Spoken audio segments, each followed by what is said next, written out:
When you slip and fall on ice on a premises, it's important to try to take photographs immediately. Try to preserve some evidence.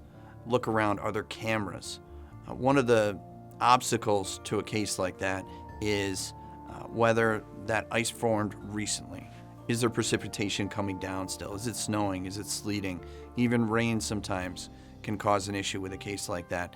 So you want to pay attention to what is the climate like at that moment that you fell. When's the last time you noticed that it was snowing or raining or sleeting? And try to preserve as much evidence as you can, which really becomes critical to us down the road. What's the size of the ice? Is it one sheet? Is it broken up pieces? Does it look like they shoveled? Is there salt down? Is there any appearance that they tried to remedy the situation, such as plow trucks or things like that?